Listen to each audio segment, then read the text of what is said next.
Bom dia. Bom dia, irmãos.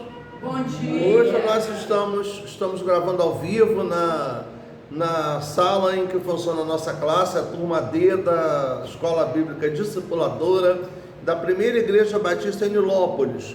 Estamos começando os estudos do quarto trimestre de 2022, onde estaremos estudando Jesus, vida e obra. E na primeira lição, a biografia de Jesus. Nós vamos fazer a leitura em João 20, de 26 a 31. Tá? Então peço aos irmãos também que abram as suas Bíblias. João 20, de 26 a 31.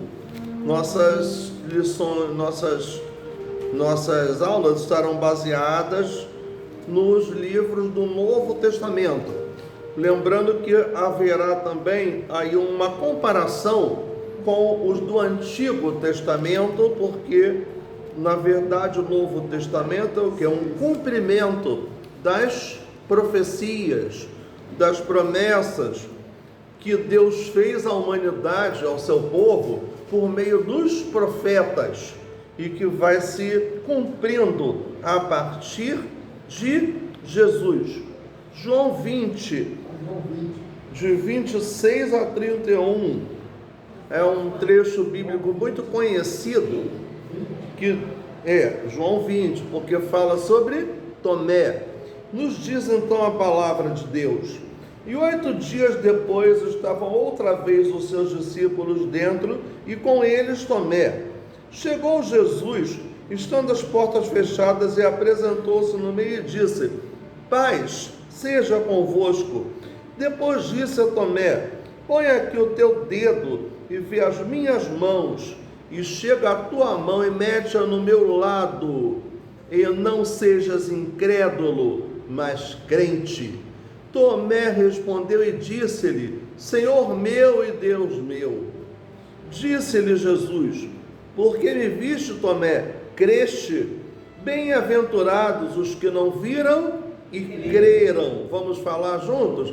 Bem-aventurados os que não viram e creram. Jesus, pois, operou também em presença de seus discípulos muitos outros sinais que não estão escritos neste livro.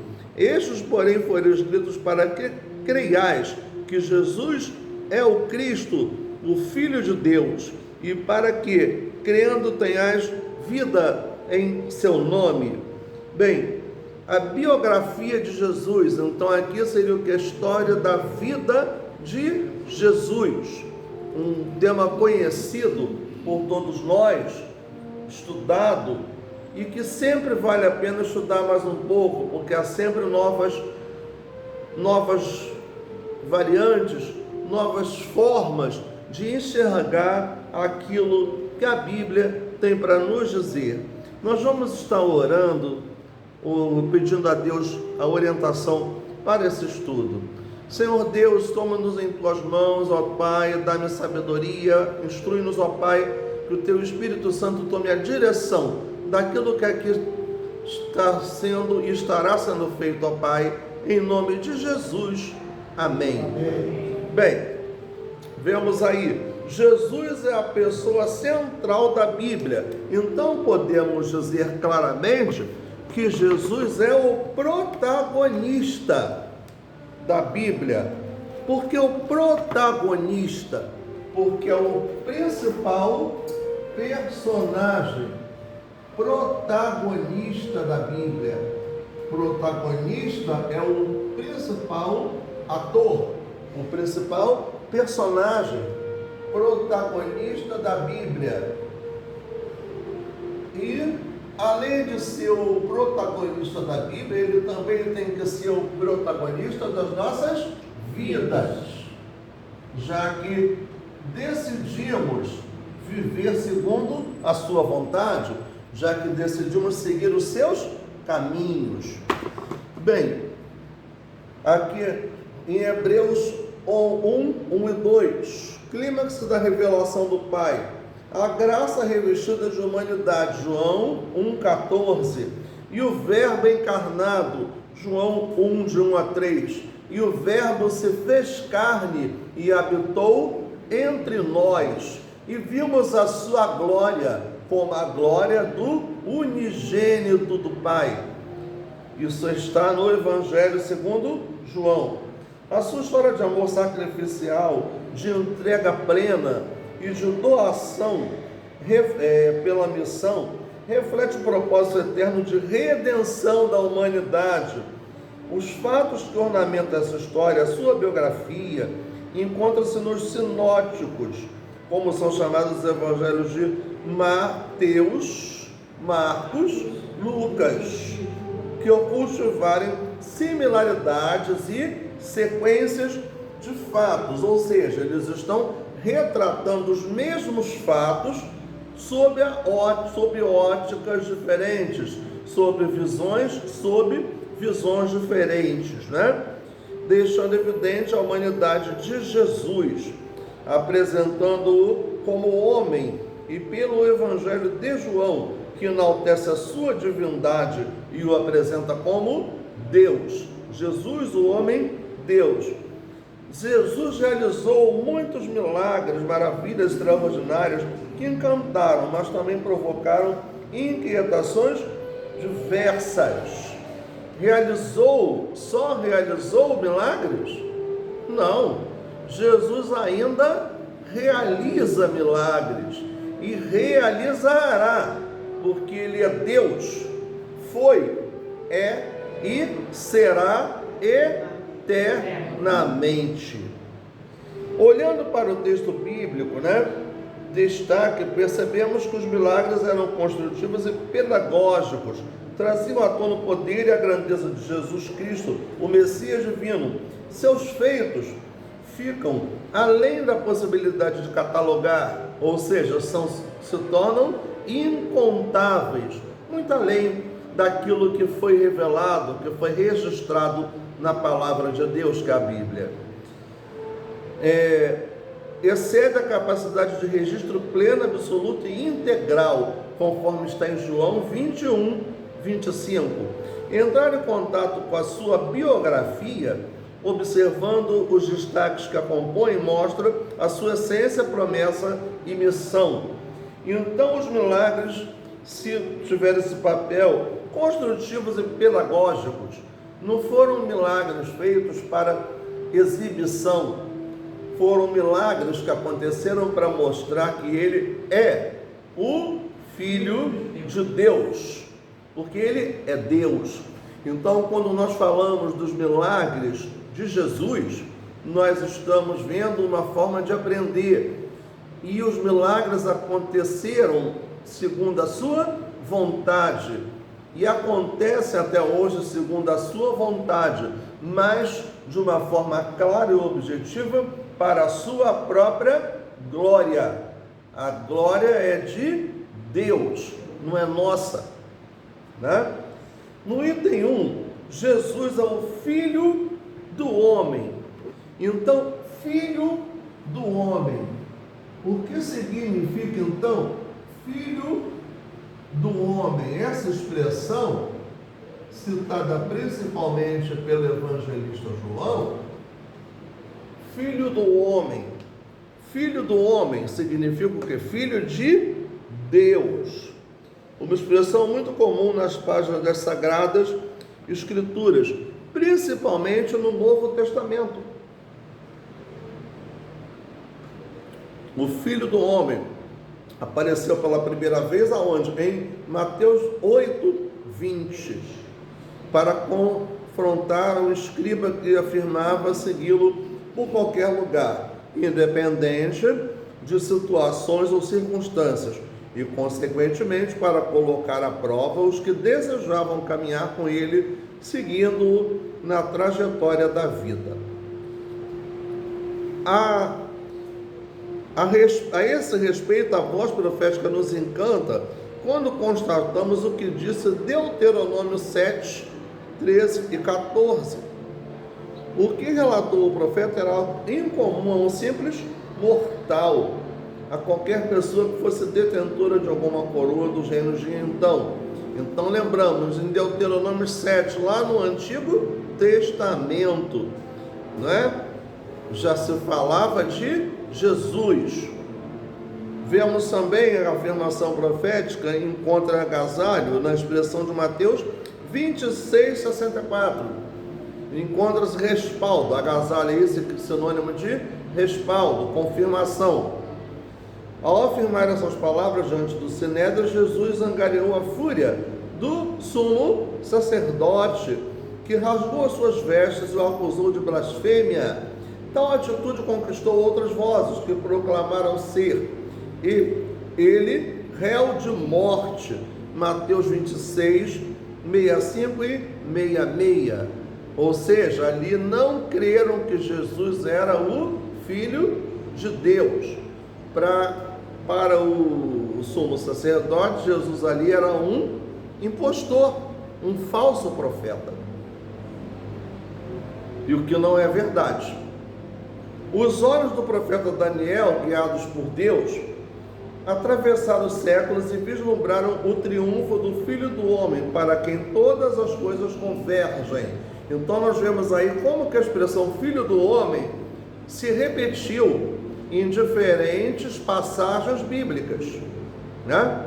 Outro fato significativo foi a experiência de Estevão, lá no Novo Testamento, cheio do Espírito Santo, perante o Sinédrio, relata verdades duras e contundentes em Atos 7, 51 a 53, reprovando as atitudes dos integrantes do tribunal e dos seus pais, dizendo ser eles teimosos e incircuncisos de coração, ou seja, coração duro, corações não convertidos, corações não abertos para receber a vontade de Deus, para aceitar a palavra de Deus e principalmente para reconhecer Jesus como o Messias, o Filho de Deus, por não estar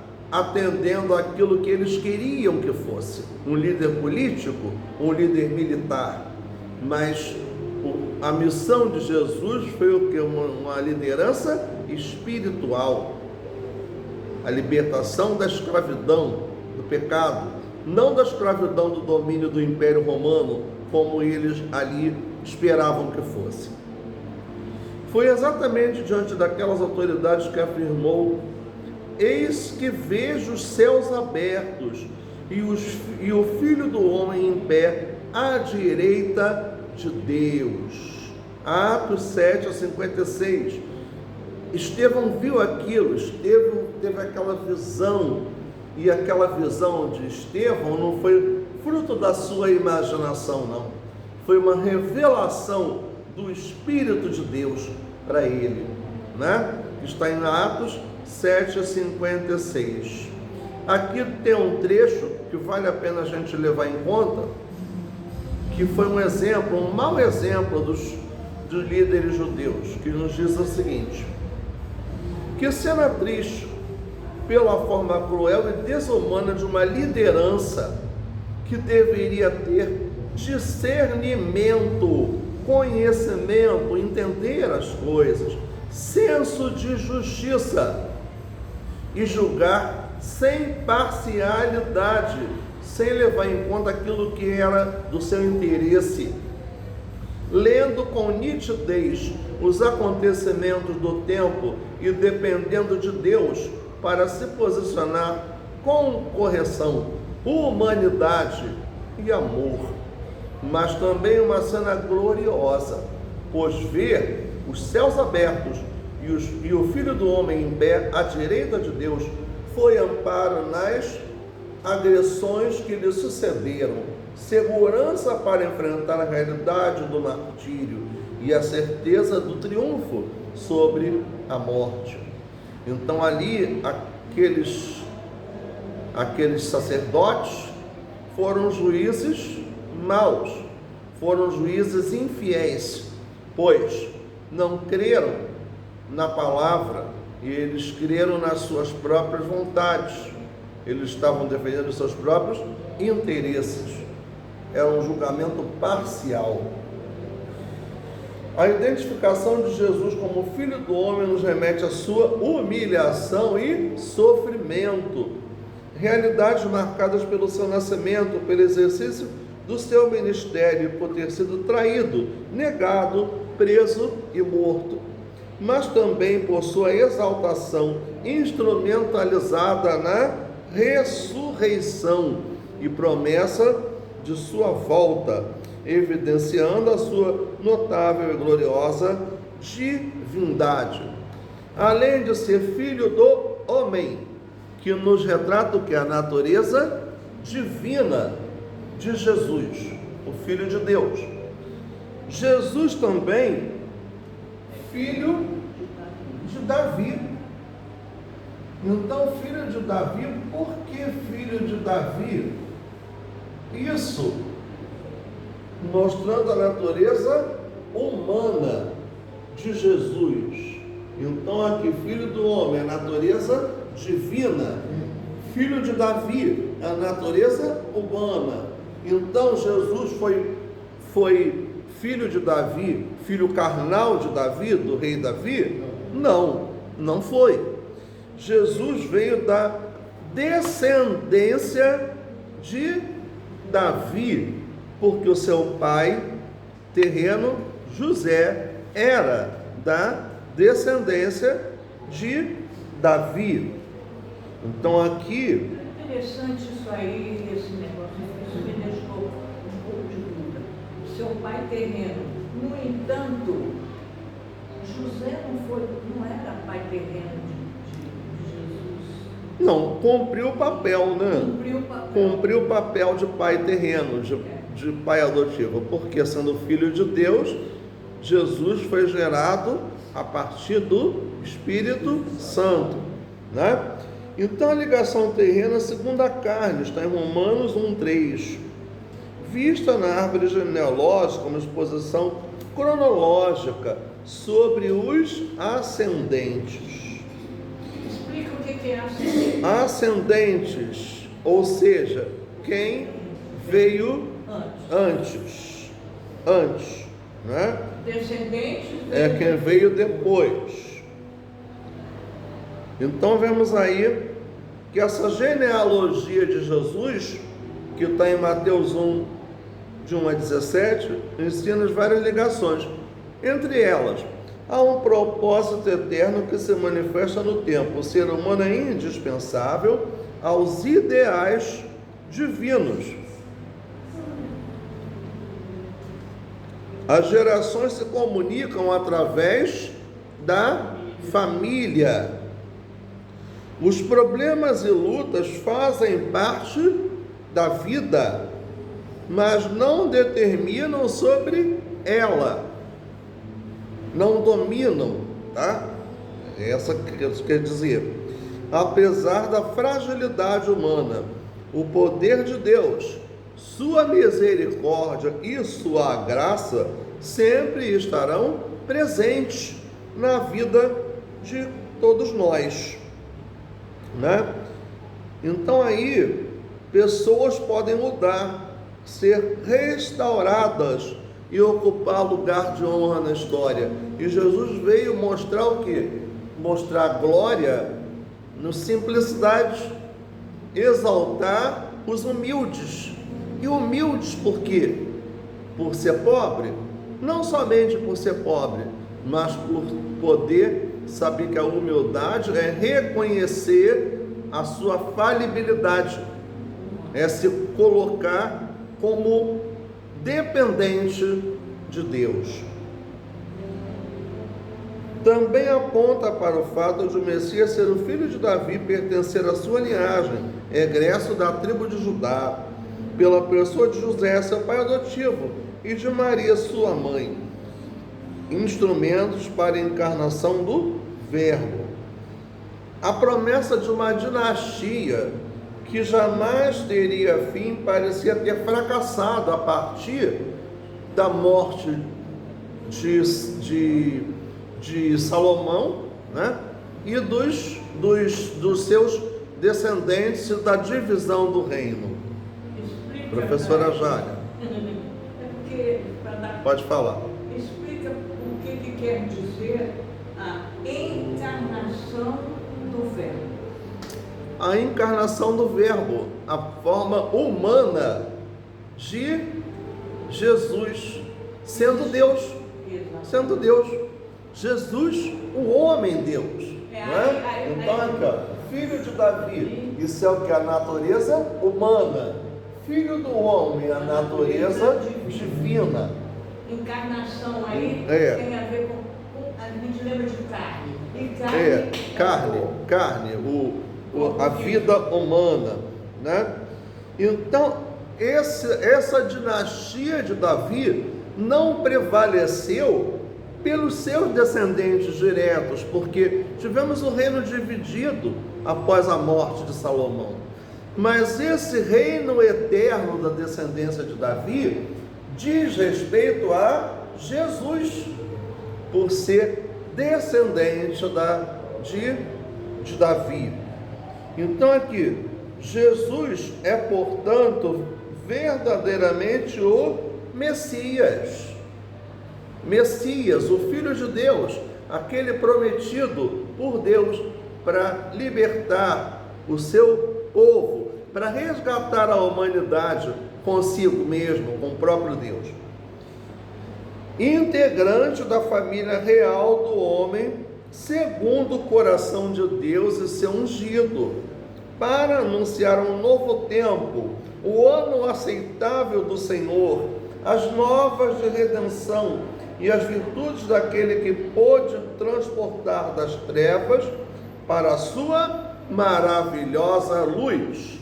Estas palavras foram ditas pelo profeta Isaías, quando 700 anos antes do nascimento de Jesus, ele já profetizava que viria o Messias, que teria um reino de paz, que levaria sobre ele as iniquidades, os pecados, que traria a redenção da humanidade. Então Jesus foi identificado em diversos momentos como filho de Davi. Então a gente vê isso nas passagens dos milagres operados por Jesus no Novo Testamento, como é o caso da mulher cananeia com a filha endemoniada, como é o caso do cego que Jesus restabeleceu a visão, né?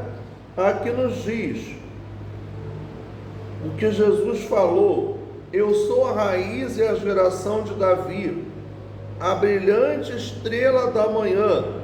Isso está em Apocalipse 22:16, quando se refere o que aos últimos tempos, a segunda vinda de Jesus, ao juízo final.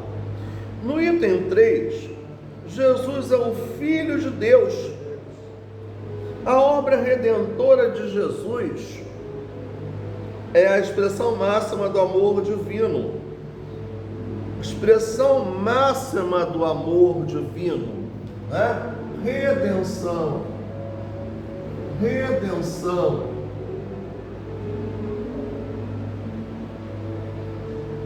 libertação.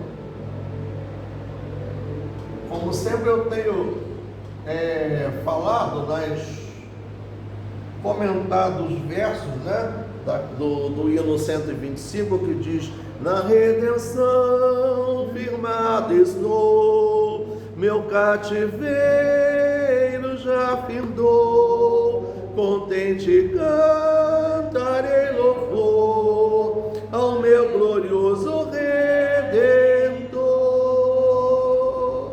Redenção é o que? Libertação. A libertação que Jesus trouxe para nós, nos libertando do pecado, do mal, da perdição. Então aí, essa redenção Ele é chamado também de Redentor. Redentor, o Cristo Redentor. O Cristo Redentor não é aquela estátua que caracteriza o Rio de Janeiro, que está ali de braços abertos sobre a Baía de Guanabara. Então esse Cristo Redentor, que estava assim, justamente com essa posição, com esses braços abertos. Mas por que os braços abertos? Porque Cristo está com os braços abertos para nos receber, para toda a humanidade, para poder abraçar a humanidade. Muita gente fala no Cristo Redentor, mas não sabe por que ele é Redentor. Redentor significa libertador, né? Redenção, libertação da escravidão do pecado que um dia teve domínio sobre a vida de cada um de nós, os seus servos. Então, a expressão máxima do amor divino, realidade possível pelo sacrifício do Calvário. Quando nos referimos à pessoa do Filho, trazemos à memória não propriamente a eternidade de Deus, mas a sua manifestação no tempo. João 3, 16 e 17. O Filho esvaziou-se. Filipenses 22, de 5 a 11, renunciou à glória. Sendo Deus, ele renunciou à glória para viver a vida humana, falar aos humanos e mostrar-lhes o caminho de volta ao Pai. Segundo aos Coríntios 5, 18 e 19. Contanto Jesus tivesse uma natureza humana, ele não tinha pecado. Ele era perfeito em tudo. Está em Colossenses 2,9. A designação Filho de Deus ornamenta a biografia de Jesus, identifica a sua deidade. O Filho é divino, da mesma essência e substância que o Pai. No Novo Testamento, quando lemos o Novo Testamento, percebemos o Pai fazendo uma significativa declaração sobre o Filho, exaltando-o soberanamente, aclamando à vista de todos, por ocasião do seu batismo no Rio Jordão. Quando João Batista batizou Jesus, o Espírito de Deus falou: este é meu Filho amado, em quem me comprazo, em quem me alegro. Então aquilo ali é uma revelação clara e definida de quem? Do próprio Deus, ao dizer isso. Porque interessante, né? O Filho. É o Filho, né? O Filho. Bem, vemos aí, isso aí está em Mateus 3, de 16 e 17. Já no finalzinho da lição, fala aqui sobre Paulo. Paulo, quem era Paulo? O grande pregador do Evangelho aos gentios, o cidadão romano que tinha entrada em todas as terras sob o domínio do Império Romano. Então, ele deveria ser um excelente oficial. Sim. Ele era então ele ali se tornou embaixador do reino de Deus, um diplomata, um missionário. Você é o quê? Funcionário público. Um diplomata, né? Ele tinha então esse salvo-conduto, porque sendo judeu, mas ele também tinha o título de cidadão romano. Então ele podia andar por todas as terras dominadas pelo Império Romano na época. E importante também lembrar da importância do Império Romano na época. Porque o Império Romano era quem dominava o mundo. Era o Império Romano. O Império Romano era hoje o que hoje é o papel dos Estados Unidos. E que está hoje com a China competindo com ele. Não é? A China tem um domínio econômico. Os Estados Unidos ainda têm um domínio já político. Mas ali naquela época era um domínio econômico, político e militar. Então era um domínio desses três aspectos: econômico, político e militar. Ou seja, Roma mandava no mundo. Mandava no mundo de então, no mundo conhecido. Paulo, após a sua conversão, em Atos 9, começou a proclamar nas sinagogas que Jesus é o Filho de Deus, deixando seus ouvintes perplexos. Perplexos por quê? Os próprios judeus que não estavam acreditando de que ele, que perseguia os cristãos, estava agora se tornando um pregador da palavra, um missionário usado por Deus, deixando seus ouvidos perplexos, atônitos, os judeus revoltados, buscando oportunidade para silenciar a sua voz, como tentaram fazer silenciando a Jesus, porque mexeu com a estrutura de poder dos judeus e eles não aceitavam quem os desafiasse, Então aí foi uma situação semelhante à de Jesus, mas a obra não era de Paulo, a obra era de Deus, e agindo Deus, quem impedirá? Ninguém.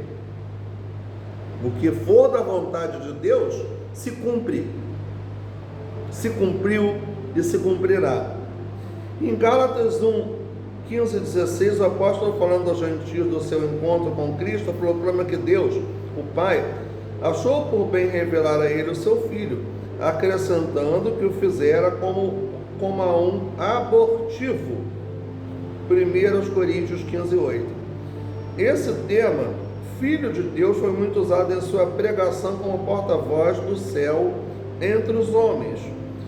Vox clamantis, voz que clama, é uma expressão em latim, de Jesus na divulgação da redenção, segundo aos Coríntios 1:19. Para eles, Jesus era o pré-existente Filho de Deus enviado ao mundo. Observando seus evangelhos, observamos que Marcos apresenta Jesus como o Filho de Deus. Mateus e Lucas o reconhecem também como o Filho de Deus. João enaltece o relacionamento pai-filho, dizendo que, em virtude da natureza eterna, o Filho possui todas as prerrogativas divinas para revelar o Pai. Então, Jesus, Filho de Deus, Filho do homem, Filho de Deus, Filho de Davi, a sua natureza humana, o patrono da redenção, da libertação, em cumprir aquilo que Deus planejou para a humanidade, que foi o que? A libertação, a reconciliação.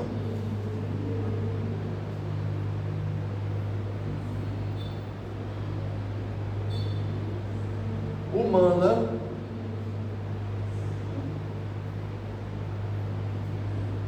com Deus.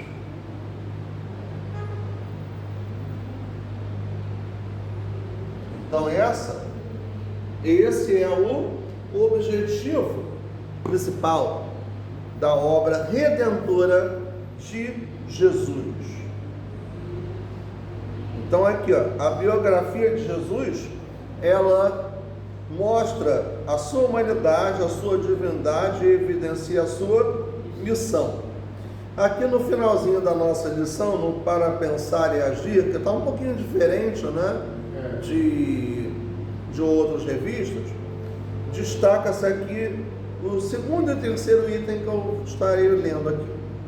A vida de Jesus é expressiva, vai muito além da questão de longevidade.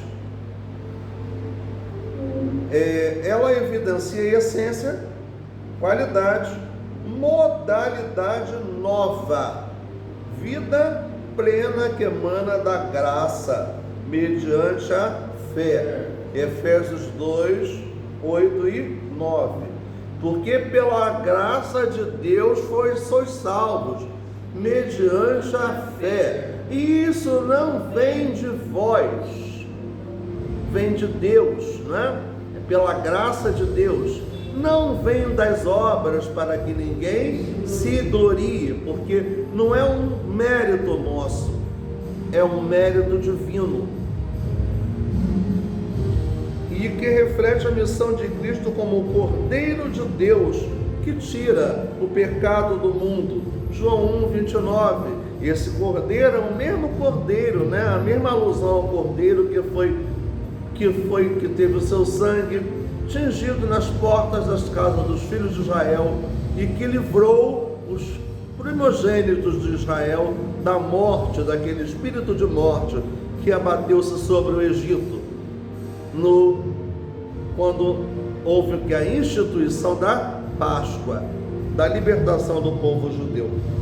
Jesus é vida que opera a vida, algo evidente nos muitos milagres por ele realizados, que davam testemunho da sua divindade. Em João 14,6, a palavra reflete seu testemunho. Jesus é vida, que gera a vida e conduz a vida. E essa vida está em nós, né? Eu vou chamar a professora Jália aqui presente para fazer a oração, tá? Para fazer a oração encerrando a nossa aula.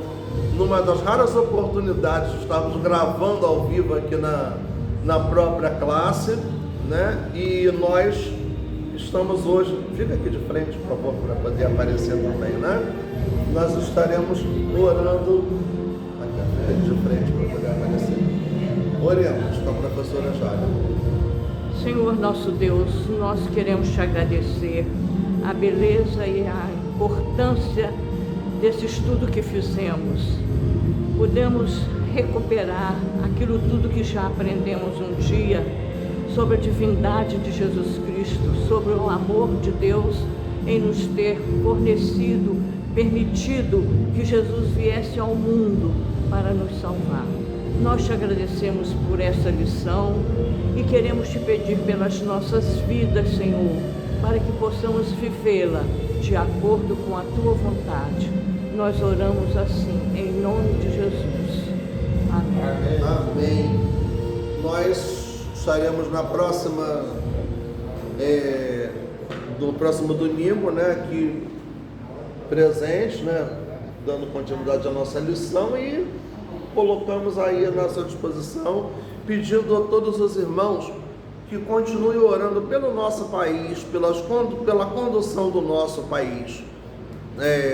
Tudo que virá aí pela frente, que Deus esteja dirigindo, esteja a cada dia nos concedendo também a devida sabedoria para a nossa vida.